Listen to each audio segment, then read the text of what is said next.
नमस्कार. आपण दासबोध बघत आहोत. दशक 8वा, समास दुसरा. आपण मागल्या समासात बघितलं देवदर्शन समासामध्ये की गुरु शिष्य संवाद सुरू आहेत आणि ते विचारत आहेत की माया कशी उत्पन्न झाली, ब्रह्मानी कसं निर्माण केलं. तर समर्थ तो जो प्रश्न आहे त्या प्रश्नाची अजून त्याच्यातनं असे 100 प्रश्न अजून निर्माण करतायत. समास दुसरा सूक्ष्म आशंका निरूपण. ठीक आहे. समास दुसऱ्यामध्ये, समास तिसऱ्यामध्ये अजून त्या असे 100 प्रश्न समजा निर्माण केले. त्या प्रत्येक प्रश्नाचं उत्तर देत देत देत मग ते आशंकाचं निराकरण करतायत. तिसऱ्या समासात, मग चौथ्या समासात असं करत करत म्हणजे तो जो प्रश्न आहे त्या प्रश्नाचे अजून बारकावे बारकावे काढून ते विचार करतात. ठीक आहे. समास दुसरा सूक्ष्म आशंका निरूपण, की जी आशंका आलेली आहे तिच्यात अजून सूक्ष्मतेने आपण बघूया असं ते म्हणतात. श्रीराम मागा श्रुती आक्षेपिले ते पाहिजे निरोपिले निरावेवी कैसे झाले चराचर. की श्रोत्यांनी विचारलं की निर्गुण निराकार ब्रह्म आहे, त्याला तर अवयव नाही, त्याला हात नाही, पाय नाही, डोळे नाही, काही नाही, मग त्यांनी हे चराचर निर्माण कसं केलं. त्यात असा प्रश्न होता की जसं मूर्ती आपण समजा घडवली किंवा दगडाच्या मूर्तीला आपण असा आकार दिला तर तो करणारा कोणीतरी असतो, पण हे मग चराचर विश्व निर्माण करणारा मग हातपायने त्यांनी निर्माण कसं केलं. म्हणजे बघा अजून खोलात जाऊन विचार करतायत. याचे असे प्रतिवचन ब्रह्मजे का सनातन तेथे माया मिथ्या भान विवर्त रूप भासे. की ब्रह्म सनातन आहे, माया मिथ्याभिमान म्हणजे आपल्याला खोटीच दिसते ती, आणि ते विवर्त रूप भासे. विवर्त रूप म्हणजे आपल्याला ते माहिती आहे की जसं अंधारात दोरी पडलेली असेल तर साप दिसतो असं जे आहे, किंवा आपल्याला दुरून बघितलं तर काहीतरी भलतंच दिसतं आणि जवळ गेल्यावर काहीतरी भलतंच दिसतं. की आपण दुरून बघितलं तर असं वाटतं की तिथे कोणता तरी प्राणी उभा आहे, पण नंतर जवळ जाऊन बघितलं की तो प्राण्याच्या आकारातला एक डोंगर आहे समजा, असं वगैरे असतं ते. तर त्याला विवर्त रूप म्हणतात. की अशी ही जी हे सगळं दिसतंय ते विवर्त रूप आहे, ते भगवंतांनी केलेली जादू आहे असं समजावं. आदी एक परब्रह्म नित्यमुक्त अक्रिय परम तिथे अव्याकृत सूक्ष्म झाली मूळ माया. की परब्रह्म अगदी आदी आहे आणि अंत पण आहे. तो नित्यमुक्त आहे, अक्रिय म्हणजे तो काहीच करत नाही, तो परम म्हणजे अल्टिमेट आहे. तिथे अव्याकृत सूक्ष्म झाली मूळ माया. की काही न करता तिथे मूळ माया अत्यंत, तो विकारी असला तरी ती अविकारी असला परब्रह्म तरी ती विकारी माया निर्माण होते असं आपल्याला भासतं. ठीक आहे. नंतर मग पुढलं एक सेकंद, झाली मूळ माया आशंका. तर ती मूळ माया निर्माण झाली आणि अशी आपल्याला म्हणजे आशंका निर्माण झाली. एक ब्रह्म निराकार मुक्त अक्रिय निर्विकार तेथे माया वडंबर कुठून आली. की एक ब्रह्म निराकार आहे आणि तो मुक्त आहे, निर्विकार आहे तो परब्रह्म तत्व. मग या मायाचं अवडंबर कुठून आला. अजून तो त्या प्रश्नाला अजून फाटे फोडतात आहे. ठीक आहे. ब्रह्म अखंड निर्गुण येथे इच्छा धरी कोण निर्गुणी सगुण वेळ इच्छा नाही. की ब्रह्म अखंड आहे, निर्गुण आहे, त्याला इच्छाच निर्माण नाही झाली, तर त्याला निर्गुण असल्यामुळे मग सगुण असेल तरच इच्छा निर्माण होईल. मग निर्गुणाला इच्छा कशी निर्माण झाली आणि हे कसं काय निर्माण झालं सगळं. बघा प्रश्नांमध्ये अजून प्रश्न टाकतात. अजून म्हणजे काय की जे कन्फ्युजन आहे ते अजून कन्फ्युजन वाढवत आहेत आणि त्या कन्फ्युजनमध्ये अजून मग निराकरण पण टाकतात आहे. मग ते जे कन्फ्युजन आहे ते ॲटोमॅटिक दूर येईल, केवळ मग निराकरण राहिलं आहे. निराकरण म्हणजे ते जे उत्तर दिलेलं आहे ते राहावं असं त्यांची इच्छा आहे, म्हणून ते सगळ्या गोष्टी करतात. मुळी असेची ना सगुण म्हणून नामे निर्गुण जेथे झाले सगुण कोणे परी. सगुण नावाची गोष्टच नाही आहे, सगळं निर्गुणच आहे. मग सगुण आलं कुठून आणि भासतं कसं लोकांना. मग निर्गुणाची गुण आले ऐसे जरी अनुवाद आहे लागो पाहे येणे बोले मूर्खपणा. निर्गुणालाच गुण आला असं म्हटलं आणि तर हा तर मूर्खपणा होईल. एक म्हणती निरावय करून अकर्ता तो देव, त्याची लीळा बापुडे जीव काय जाणती. काही जण म्हणतात की आपण तर एकदम या कश्चित जीव प्राणी आहे, बापुडे आहोत, त्या अकर्ता देवाला आपण कसं जाणणार वगैरे, असं काही काही लोक शब्द वापरतात. मग खरं काय ते आम्हाला सांगा की. एक म्हणती तो परमात्मा, कोण जाणे त्याचा महिमा, प्राणी बापुडा जीवात्मा काय जाणे. काही जण म्हणतात, कित्येकांची उदाहरणं, कित्येकांचे वक्तव्य ते देत आहेत.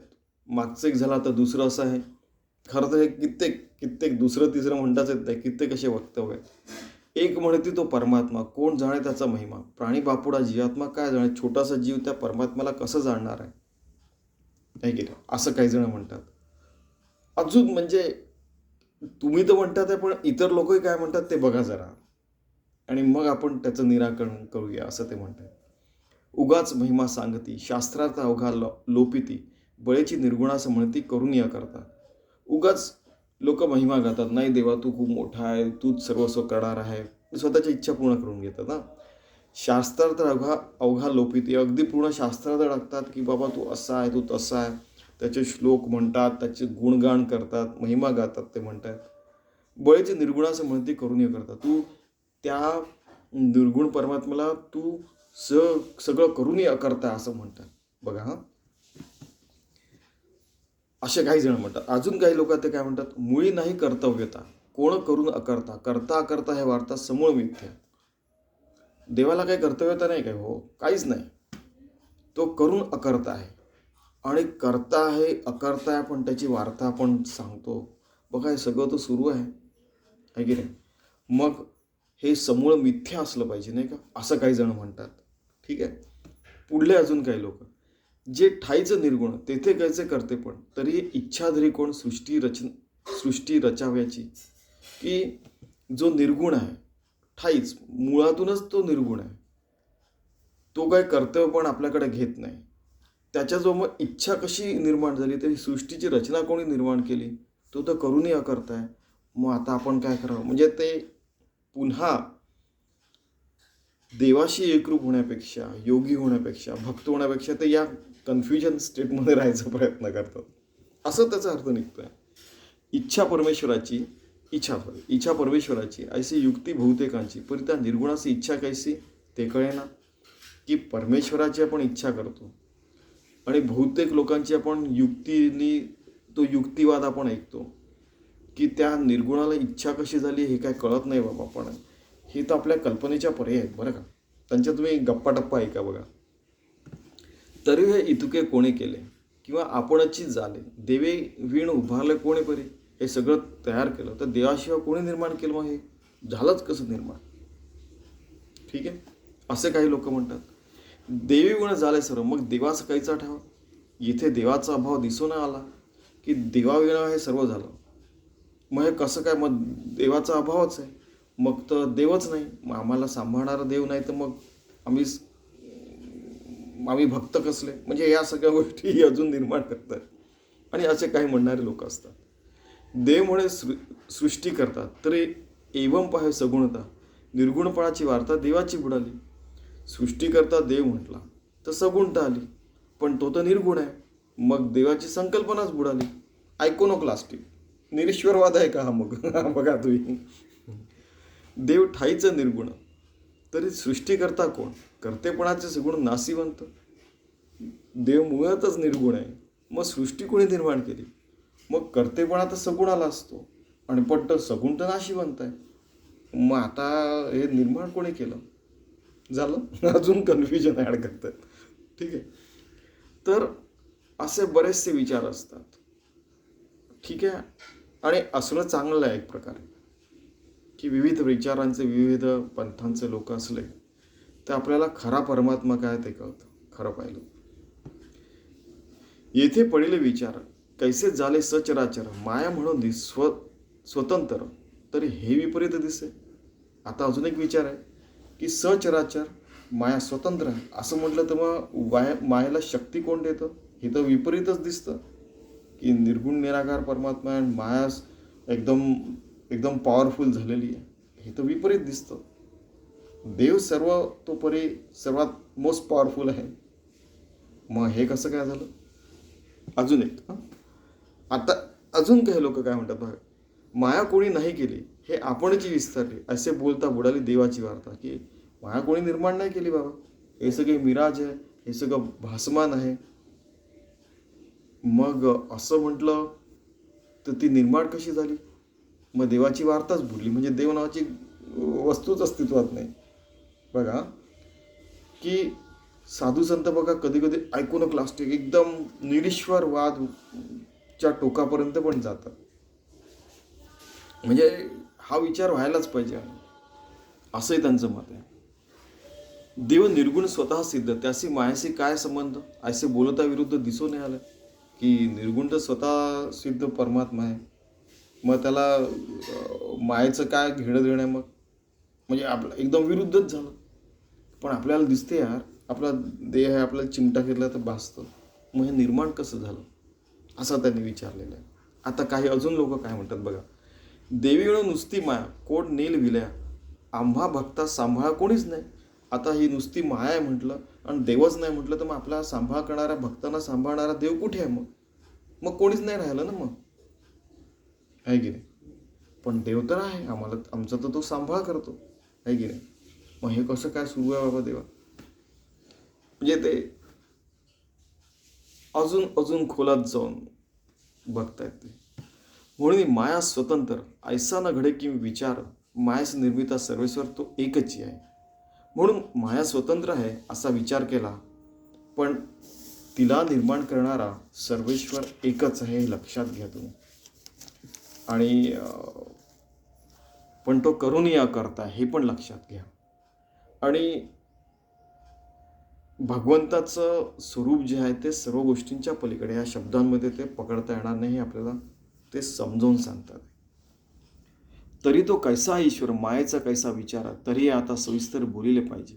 तो ईश्वर कसा आहे, मायेचा विचार आणि विस्तार कसा आहे, हे आपण सविस्तरपणे बघूया. आता श्रोता व्हावे सावधान, एकाग्र करून या मन, आता कथानुसंधान सावध ऐका. की सावधान व्हा आणि ऐका पुढलं. येथे आशंकेचा भाव, ज्यांनी वेगळाले अनुभव, तेही बोली जेथे सर्व यथानुक्रमे. की आशंका जी आली आणि प्रत्येकाला आपला त्या आशंकेचा पण अनुभव असतो आणि परमात्माचा पण अनुभव असतो. ते प्रत्येकजण आपापल्या प्रकारे मांडत असतात. खरं पाहिलं तर प्रत्येकाचा अनुभव वेगळा राहू शकतो. समजा 8 अब्ज लोक आहेत तर 8 अब्ज प्रकारे लोक सांगू शकतात अनुक्रमे. एक म्हणत ते देव केली म्हणून हे विस्तार आहे. देवाची इच्छा नसती झाली तर हे माया कैची.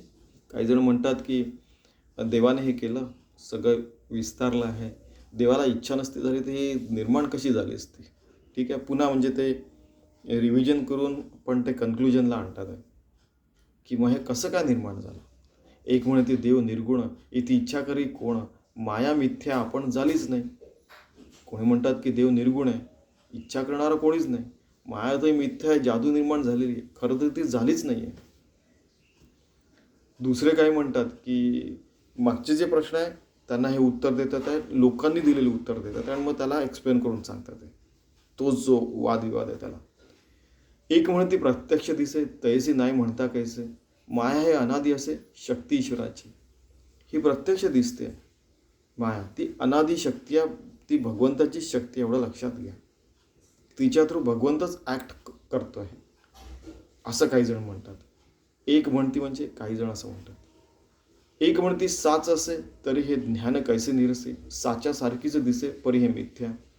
कोणी म्हणतात की हे साच आहे, म्हणजे काय याचा अर्थ बघा 30चा आहे. कोणी म्हणतात की ही माया जर खरी मानली तर ती ज्ञानाने नाश पावली नसते, ज्ञानाने तिचा नाश होतो म्हणूनच खऱ्याप्रमाणे ती दिसली तरी ती खरी नाही. सरळ सरळ ठीक आहे. एक म्हणती मिथ्या सवय तरी साधना कास्या करावे, भक्ती साधना बोललेले देवे माया त्या का करणे. ती जर मिथ्याच आहे मग साधन करायची काय गरज आहे, की निर्गुण निराकार परमात्मा तर सर्वत्र आहे. मग भक्ती साधना पण ही मायाच्या राज्यातच येते. मग माया त्याग करावी तर भक्ती साधना पण त्याग करायची का? तर त्याचं उत्तर असं आहे की आपण काट्यानेच काटा काढतो की नाही. तर भक्ती करून हे जे या ज्या कन्फ्युजन आहे, हे जे सगळं जे आलेलं आहे, जादू जी आलेली आहे ती आपण नष्ट करायची. आपल्याला परमात्मा सर्वत्व दिसायलाच लागेल. पुढल्या समासामध्ये पहिली ओळी आणि आत्माराममध्ये पण पहिली ओळी अगं जे झालेची नाही. बघा तू उगाचच ते भासतंय आपल्याला. ही भासमान माया आहे.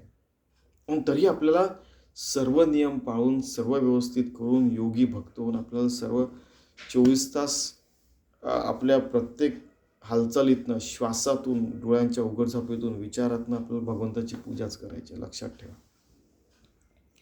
एक म्हणे ती मिथ्या सभा आहे, तरी साधना कास्या करावी. भक्ती साधन बोलले ते माया त्यागा करणे. माया त्यागाकरता ही भक्ती साधना करावी लागते. एक म्हणे ती मिथ्या दिसते, भय अज्ञान संनिपाते, साधन औषधे घ्यायचे ते परी ते दुष्य मिथ्या. की संनिपातामध्ये आपल्याला असं ते म्हणतात की आपल्याला सगळं भासमान वाटायला लागतं. अरे ए तो बघ तो बघ तो बघ तो चोर आलेला आहे असं बघता ना तुम्ही. ते जे संनिपात झालेले लोक असतात तशा प्रकारे ही माया आलेली आहे. आणि आपण काहीतरी बडबड करतोय, चालतो आहे, जेवतोय, खाताना दिसतोय, असं काहीतरी सिनेमासारखं भासतंय. किती औषध घेतलं तरी ते भासमान जातच नाही. दृश्य मिथ्या असून. खतरनाक हे असतं त्यांची उदाहरणं वगैरे. पण सर्व उदाहरणांना शेवटी लिमिटेशन्स असतात. अनंत साधने बोलले नाना मते भांबावली, तरी माया नवचे त्यागिरी मिथ्या कैसे म्हणावी. की खूप प्रकारचे साधन आहेत. लोक भांबावून जातात, हे करू की ते करू. त्यांना कळतच नाही की कसं काय जाणावं की हे सगळं मिथ्या आहे. ठीक आहे. मिथ्या बोले योगवाणी, मिथ्या वेदशास्त्री पुराणे, मिथ्या नाना निरूपणी बोलिले माया. की सगळं मिथ्या आहे. योगवाणी, पुराणी, निरूपणी सगळीकडे हेच लिहिलेलं आहे की मिथ्या आहे, की माया मिथ्या आहे. पण ते जाणायचं कसं. ठीक आहे मिथ्या, पण आम्हाला ते जाणवत आहे. चिमटा घेतल्यावर कळत आहे. मग कसं कळेल. माया मिथ्या म्हणता गेली ते वार्ताने ऐकली, मिथ्या म्हणताच लागली समागमे. की आपण मिथ्या म्हटलं पण ते आपल्याला जाणवतं. चिमटा घेतला तर जाणवतं तसं. मग आता करायचं काय. ज्याचे अंतरी ज्ञान नाही ओळखिले सज्जन, त्यास माया मिथ्या भान सत्याची वाटे. की ज्यांच्या मनात ज्ञान उत्पन्न होत नाही ते त्यांना माया मिथ्या, ज्यांच्या मनात ज्ञान नसतं त्यांना माया मिथ्या वाटत नाही, सत्य वाटते. पण ज्यांच्या मनात ज्ञान असतं, ते सज्जन झालेले, सत्याचे वाट्यावर लागलेले असतात, त्यांनाही बरोबर मिथ्यातत्व कळायला लागतं. की अरे असं आहे. मिथ्याचा अर्थ नाशिवंत आहे, चेंजिंग आहे.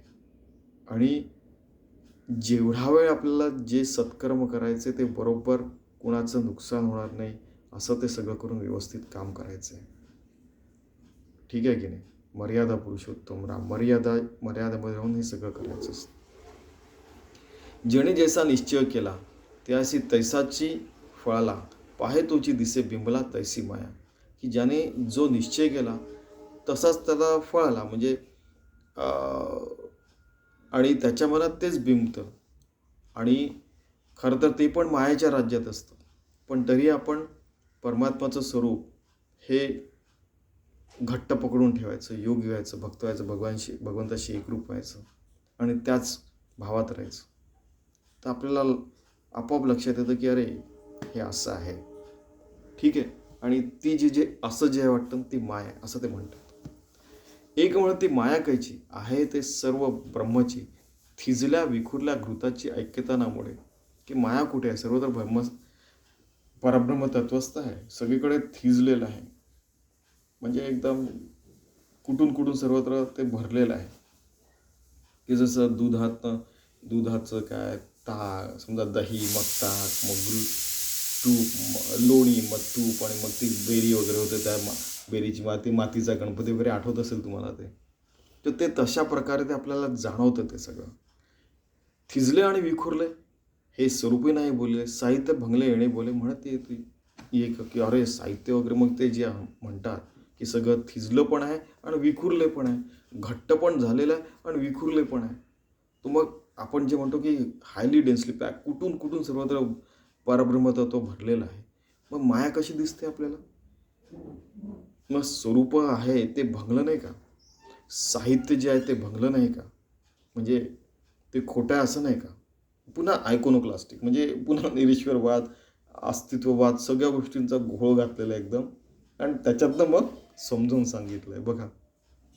माया, त्यानंतर मग परब्रह्मतत्व, असं सगळं मिक्स करून बघा. पुढल्या समासात अजून त्यांनी असं काय करून सांगितलं आहे. आणि मग ते एकदम क्लिअर होऊन जातं एकदम की अरे असं आहे.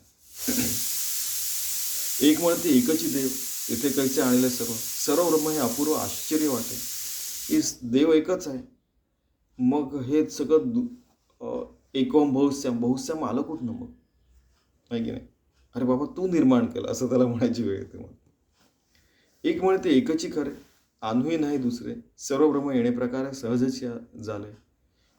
जर का परब्रह्मतत्व एकच आहे तर मग हे सर्व ठिकाणी ब्रह्मच आहेत. मग आपल्याला सर्व ठिकाणी ब्रह्म का दिसत नाही, या गोष्टी का दिसतात, आहे की नाही? तर त्या दिसायला नको म्हणूनच साधना करायची असते, असंही ते सांगताय. सर्व मिथ्या एक सरे, उरले त्याची ब्रह्म खरे, ऐसी वाक्य शास्त्राधारे बोलती एक. आपण एखादा ओळीचा अर्थ बघूया, 43चा बघू आपण समजा, की कोणी शास्त्रातील वाक्य आधार घेतात आणि म्हणतात की हे सगळेच्या सगळे दृश्य जर मिथ्या आहे तर मिथ्या जाऊन ते ब्रह्म तेवढे खरे होईल. ठीक आहे. नंतर अहंकार आणि सुवर्ण इथे नाही भिन्न, पण आटाटी व्यर्थ सिण म्हणते. कोणी म्हणतात की जसे अलंकार सुवर्णाचेच बनलेले आहेत तसंच या ब्रह्मतत्वाचे सगळं काही बनलेलं आहे. मग आपण आटाआटी कशाला करायची, आणि म्हणजे आटाटी म्हणजे सगळं आटापिटा सगळं समजून घ्यायचं, करायचंच कशाला, समजून घ्यायचं, त्या भावात राहायचं, आपलं जीवन व्यवस्थित जगायचं. कशाला ते तुम्हाला माहिती आहे ना की एवढी सगळी उठाठेव करायची गरज काय आहे की नाही, असं त्यांनी प्रश्न या उत्तर पण आहे. हीन उपमा एकदेशी कैसी साहेल वस्तूसी, वर्ण व्यक्ती अव्यक्ताशी साम्यता न घडे. की कोणती उपमा दिली तरी ते हीनच होते, म्हणजे त्या परब्रह्मतत्वाला कोणी सांगूच शकत नाही. तो अव्यक्त आहे तर त्याला व्यक्त कसं करणार, आणि साम्यता मग दिसणार नाही, सर्वत्र भगवंत असं दिसणार नाही. सुवर्ण दृष्टी घालिता मुळीच आहे व्यक्तता, अहंकार सोने पाहता सोनेची असे. सर्वत्र परब्रह्मतत्वच आहे, तसं सोनंच आहे सगळ्या अलंकारांमध्ये सॉरी. मुळे सोनेचे हे व्यक्त जड एकदिशी पीत, अपूर्णाचा दृष्टांत केवी घडे. मुळात सोनं त्या सगळ्या अलंकारांमध्ये, मुळात सर्वत्र परब्रह्म आहे. त्या हे जे अपूर्णत्व आहे त्याला पूर्णत्वाची संज्ञा कशी द्यावी आणि त्याचा दृष्टांत कसा द्यावा त्या परब्रह्मतत्वाला. तुम्ही समजून घ्या की ही जी माया आहे ती नाशिवंत आहे, तिचे चढणघडण झालेली दिसते, आज हा आकार उद्या तो आकार आहे, काय काय होत असतं. कोणतेही दृष्टांत दिला तरी त्याला लिमिटेशन्स आहे. दृष्टांत तितका एकुदेसी, देणे घडे काळायासी, सिंधू आणि लहरीचे भिन्नत्व कैसे. की कोणताही दृष्टांत दिला तरी तो दृष्टांत असा एक समुद्रावर एक अशी लहर आलेली आहे, म्हणजे अशा लाटा आलेल्या, असं तेच उदाहरण होऊ शकतं. प्रत्येक उदाहरणाचं म्हणजे स्वरूप त्या लाटांसारखं होऊ शकतं.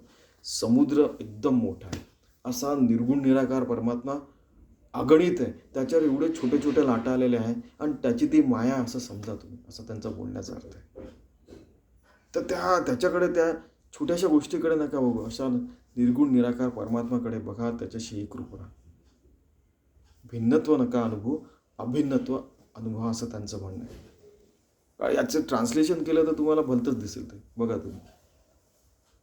48 दृष्टांत देणारा यावर नसतो की कोणताही दृष्टांत एकदेशी अपूर्ण असतो हे मान्य, पण ब्रह्मस्वरूपाची कल्पना येण्यासाठी तो वापरावा लागतो. सागराने त्यावर उठणाऱ्या पाण्याच्या लाटा या एकरूपच असतात, त्यांच्यात भेद नसतो. ठीक आहे. त्यांनी पण तेच म्हटलं की शेवटी त्या एकरूपतेने आपण त्या परमात्म्याशी एकरूप होऊन सर्व विश्वामध्ये आपण जसं रसगुल्ला पाकात बुडवला तसं आपण जगायला पाहिजे.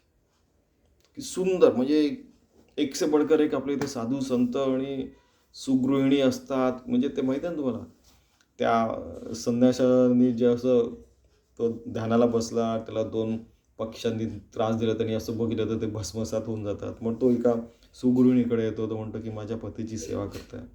असे कित्येक आपले ते, ती म्हणते की मी काय ते पक्षी नाही, तू बक्षी मला भस्मसात करशील. अरे तुम्ही तर सुगृहिणी आहे, तुम्हाला कसं कळलं की मी त्या 2 पक्ष्यांना भस्मसात केलं. तर त्या म्हणतात की तुम्हाला काय वाटतं, फक्त संन्यासांनाच आत्मज्ञान असतं. या गोष्टी कोणालाही कळू शकतात. कोणत्याही व्यक्तीला, शक्तीला, कोणत्याही प्राण्याला पण कळू शकतात, जर का तो भगवंताशी एकरूप राहिला तर.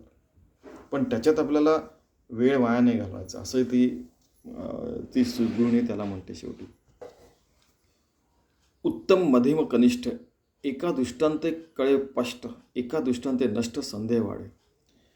दृष्टांतामध्ये पण उत्तम मध्यम आणि कनिष्ठ दृष्टांत असतात. जे श्रेष्ठ उत्तम जे दृष्टांत असतात त्याच्यामुळे आपल्याला स्पष्टपणे कळतं आणि आपला संदेह निघून जातो. तर असाच दृष्टांत घ्यायचा की ज्यामुळे आपला संदेह एकदम नष्ट होऊन जाईल. अरे बाबा, की जसे काही काही उदाहरण असतात की जसं कठपुतली जी असते, कोणीतरी नाचवणारा असतो, तसं हे सगळं विश्व निर्माण झालेलं आहे. ते त्याच्यामागे कोणती तरी शक्ती असते आणि जे दृश्य विश्व आहे ते किती आहे. आता तुम्ही बघा, एकदा सायंटिफिकली आम्ही विचार करत होतो सगळ्या की जो ॲटम असतो, समजा त्या ॲटमची डायमीटर एवढा घेतला तर त्याच्यामध्ये कण जे असतात 10 लाखांपैकी 1 भाग एवढंच त्यांचा सगुण असतं. बाकी आकाश तत्व एवढं म्हटलेलं असतं. 999999. बघा, म्हणजे आपली जी बॉडी आहे समजा, त्याच्यात किती ॲटम असं म्हटलं तर एवढं 1 मिलीमीटर वगैरे होईल त्यात. कारण की त्याच्यामध्ये जो अंतर असतं न्यूक्लियस आणि त्या इलेक्ट्रॉनमध्ये ते खूप मोठं असतं. पृथ्वीचे फक्त त्याच्यातलं सगुण स्वरूप घेतलं तर ते एवढूच वगैरे निघेल. आणि त्यामुळे ते जे म्हणतात ना ओंकार जे असतं, हिरण्यगर्भ, ते शेवटी पूर्णच्या पूर्ण विश्वाचा हिरण्यगर्भ एवढूसा आकार होतो खरं पाहिजे. आणि ते तेवढं सगुण आहे, म्हणजे बाकीचं सगळं निर्गुणच निर्गुण आहे. इमॅजिन करा, हे कॅल्क्युलेटेड एफर्ट्स आहेत. ठीक आहे, चलो आगे बढ़ते की आणि हे घडलेलं आहे, सत्य आहे. म्हणजे तर कैचा सिंधू कैची लहर, अचळास अचळाची सरी, साचा ऐसी ओडंबरी माणूस नाही. कशाचा सिंधू, कशाचा सागर, सागर पण केवढूच आहे हो, पृथ्वी केवढूशी आहे. तुम्हाला माहिती असेल की व्हायजर जेव्हा शनीच्या पलीकडे गेलं तेव्हा व्हायजरला असा पलटवून पृथ्वीचा फोटो काढला, तर एवढूसा ब्लू डॉट, एवढूसा एकदम 1 मिलीमीटरचा सुद्धा 10वा भाग एवढी छोटीशी पृथ्वी दिसली होती. तर कशाचा सिंधू आणि कैसाची लहरी, एवढूच आहे ते सगळं. अगणित परमात्मा आहे. अचळास चळाची सरी, साचा ऐसी ओडंबरी माणूस नाही. तो अचल निर्गुण निराकार परमात्मा आहे. त्याला कशाचाच म्हणजे त्याला उदाहरण देता येऊ शकत नाही. आणि हे सगळं अवडंबर आहे माणूस नका. तो निर्गुण निराकार परमात्मा सत्य आहे. ओडंबरी हे कल्पना नाना भास दाखवी जना, एरवी हे जणा ब्रह्मची असं. हे सगळं काय दिसतंय पण तो ब्रह्मतत्वच एक आहे, तेच सत्य आहे. ऐसा वाद एकमेका लागता, राहिली आशंका त्याची आता पुढे ऐका सावध होणे. असा जो वाद आहे त्याचा अजून सावधपणे मी पुढल्या समासात सांगणार असे समर्थ म्हणताय. माया मिथ्या कवळ आली, परी ते ब्रह्मी कैची झाली. म्हणावी ते निर्गुणे केली तरी ते मुळीच मिथ्या. माया मिथ्या आहे, मग ब्रह्मतत्वात ती निर्माण झालेली का दिसते. ठीक आहे, मिथ्या शब्दी काहीच नाही. इथे तेथे केले कोणे काय, करणे निर्गुणाचा ठाई, हेही आघाडीत. की शेवटल्या 2 ओळींचा अर्थ आपण चक्क वाचूया. काहीच नाही असा मिथ्या शब्दाचा भावार्थ आहे. हे नाहीच नाही हे कोणीतरी निर्माण केलं हे म्हणणे बरोबर नाही. निर्गुण ब्रह्म मुळीच नसलेली माया निर्माण करते, हे अघटितच वाटते. हे अघटितच आहे ना. करता ठाईचा आरोप केले तर हे मिथ्यारूप, तथापि फेडू आक्षेप श्रोत्यांचा. की अघटित कसे आहे, अघटित कसे ते पहा. निर्माण करणारा करता मुळात निराकार आहे आणि त्याने जे निर्माण केले ते सगळे मिथ्या आहे. हे सगळेच काही जरी विलक्षण वाटते असे जरी असले तरी श्रोतांच्या शंकेचं निरसन करायला पाहिजे. म्हणून पुढला समास अजून मी एकदा सांगणार आहे. त्यांनी खरं तर इथे सांगितलेलं आहे की निर्गुण निराकार परमात्मा अगणित, अघटित आणि आहेच आहे. आणि माया आपल्याला जी दिसते की एवढूशी. जसं तुम्हाला मी सांगितलं की अनंत कोटी ब्रह्मांडांचं एवढूसं हे होतं हिरण्यगर्भ. म्हणजे ती केवढूशी माया, म्हणजे बघा. आणि ते निर्गुण निराकार परमात्मा केवढा मोठा आहे, हिरण्यगर्भ जसं म्हणतात. जसं ब्लॅक होलमध्ये सिंग्युलॅरिटीमध्ये सगळेजण गोष्टी मिळतात, पण ते सायंटिस्ट लोक मग त्याला इन्फायनाईट मास होईल, अनंत त्याचं वजन होईल. ते काय कॅल्क्युलेट करू शकत नाही आणि त्यांना ते अजून कळत नाही कसं करावं ते. इथे यांनी सगळं व्यवस्थित सांगितलेलं आहे आपल्या वेदांमध्ये, उपनिषदांमध्ये, या सगळ्या अद्वैत ग्रंथांमध्ये. अर्थात पुन्हा वेगळ्या प्रकारे आणि वेगळ्या थिअरीजने ते पुढे येते. अजून काय, दर 30, 40, 50 वर्षात सगळ्या थिअरीज बदलत असतात. आता ॲटम आणि क्वार्क्सचे क्वांटम थिअरी वगैरे, मग ते जे आहे अशा पॅरलल थिअरीज खूप असतात.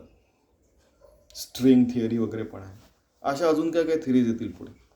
पण शेवटी ते हेच सांगणार की निर्गुण निराकार परमात्मा सत्य आहे आणि ही जादू निर्माण झालेली आहे. त्या जादूमध्ये असं तो असा ट्याव करतो, अरे कुठून आलं ते, असं ते असतं, तशी ही माया आहे.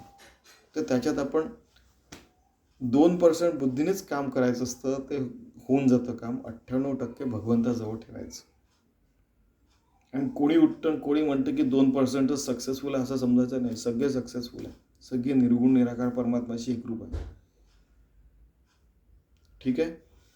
तर इति श्री दासबोधे गुरुशिष्य संवाद सूक्ष्म आशंका निरूपण समास दुसरा. हे सूक्ष्म आशंका अजून एक समास येणार आहे. त्याच्यात अजून खोलात जाऊन बघणार आहोत आपण.